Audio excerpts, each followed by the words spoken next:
Bom domingo a todos. Meu nome é Lucas e você está no canal Restauração SA.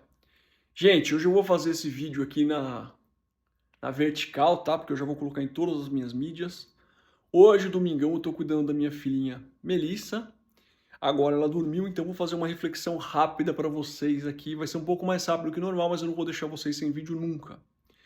E a história, a reflexão de hoje se chama A Corda do Elefante. Na natureza, fisicamente falando, o elefante, se você não sabe, é um dos 10 animais mais poderosos do mundo moderno. Muscularmente falando, explosão muscular, o elefante muitos consideram o verdadeiro rei da selva, porque se ele brigasse para matar, ele destruiria qualquer mamífero. E assim, o elefante, ele tem uma força incrível. Um elefante, por exemplo, uma casa que nem os Estados Unidos, que é feita de alvenaria, etc.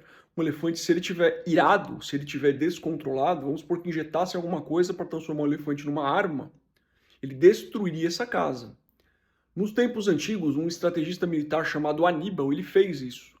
Ele domesticava elefantes, ele recrutava elefantes, e os elefantes eram armas, eram como se fossem tanques de guerra de antigamente. Então ele invadia lugares com elefantes, com bolas penduradas assim, mas era uma coisa muito cruel com os animais.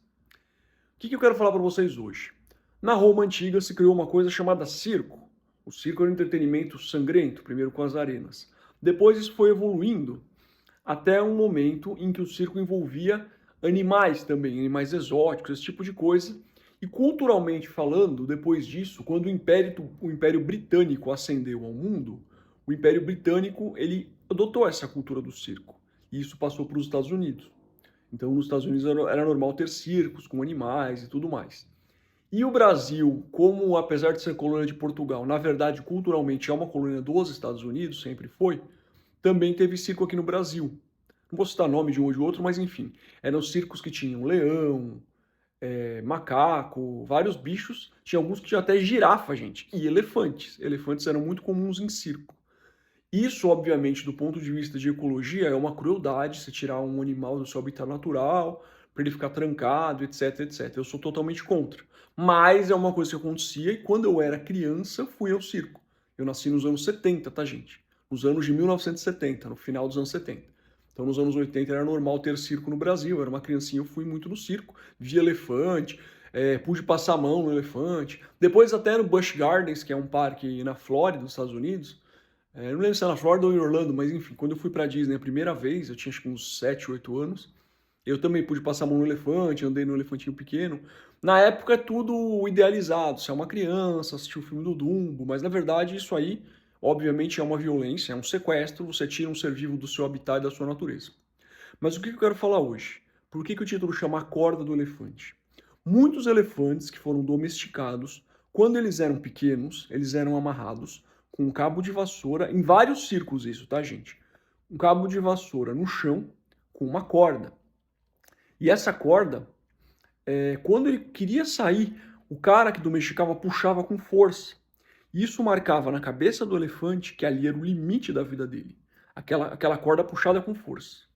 Quando eles crescem um pouco, eles substituem a corda por uma corrente. Mas é uma corrente normal, tipo uma corrente de puxar carro, não é aquela corrente grandona de caminhão.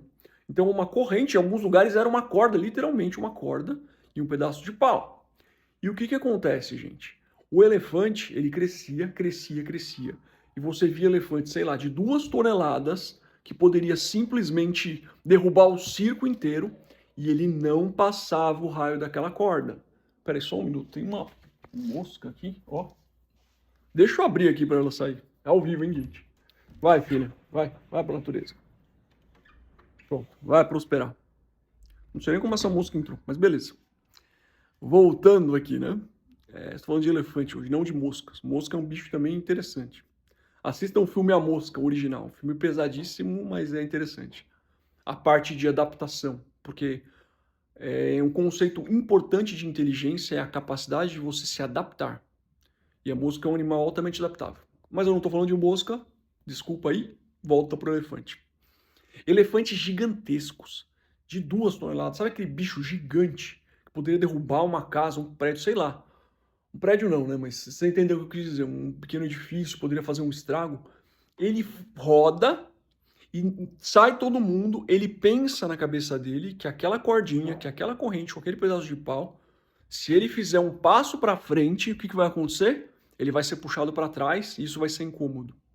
Então, o elefante, um bicho gigantesco, gigantesco, que poderia destruir o circo, ele tem a mente presa por uma cordinha, uma correntinha e um pedaço de pau. Por isso que o vídeo chama o pedaço de pau e o elefante.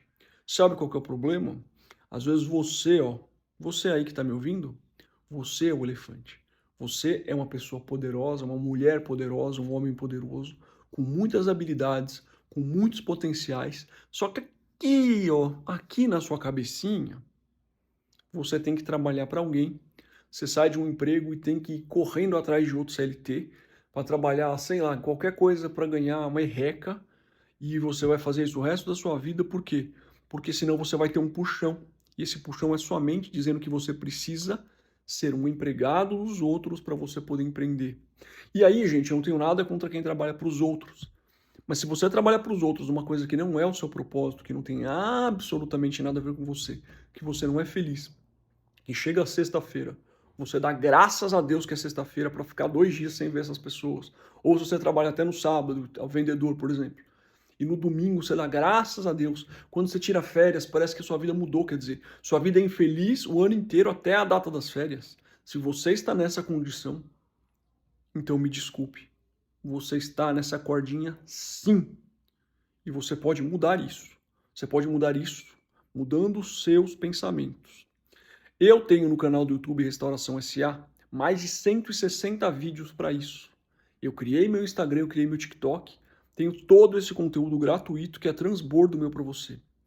Estude, veja os livros que eu recomendei. Vou falar 3 livros aqui, tá? Quem Roubou o Meu Queijo? Esse é o primeiro. Spencer Johnson. Picos e Vales. Spencer Johnson, MD também. MD é Medical, Medical Doctor. E T. Harv Eker. Os Segredos da Mente Milionária. Esses 3 livros, se você ler eles já vão te dar uma sacudida. E eles estão no YouTube. Você pode ouvir eles em audiobook. Bom, acho que é isso, gente. Eu quero que você identifique se você está nessa condição ou não. Escreve aqui embaixo nos comentários para mim se você está nessa condição. E aí você vai falar, Lucas, mas como mudou essa condição? Primeiro, reconheça essa condição. Segundo, reconheça que você é mais forte do que a sua condição. Você está com uma condição de assalariado, mas você vai tomar uma decisão de ser diferente. Terceiro, não precisa pular sem paraquedas. Estude, pesquise outra coisa que você poderia estar fazendo. A internet tem milhares e milhares e milhares de horas de graça de conteúdo no YouTube, no Instagram, no TikTok, no Facebook. Pesquise, converse com pessoas, peça ajuda.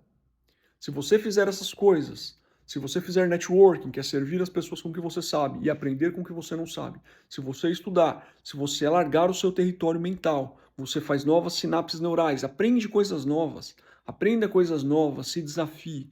Se você fizer tudo isso, você vai arrebentar essa cordinha ainda em 2023. Se você não conhece o meu canal, Restauração SA no YouTube, aqui no Instagram também, no TikTok também, e você que está querendo mudar, que quer uma coisa mais avançada, quer um método, quer um passo a passo mesmo, clique aqui nos links que estão na minha bio, que eu tenho 2 cursos, um que se chama Restauração e Liderança e outro que se chama Liberdade Emocional. Conheça mais sobre eles, estude, veja se faz sentido para vocês. Queria desejar um excelente domingo a todos e se você está preso por uma cordinha, você é um titã, você é um gigante, você é um elefante, você é um guerreiro, você é uma guerreira, arrebente essa corda. Arrebente essa corda. Ainda dá tempo em 2023. Grande abraço a todos e tchau!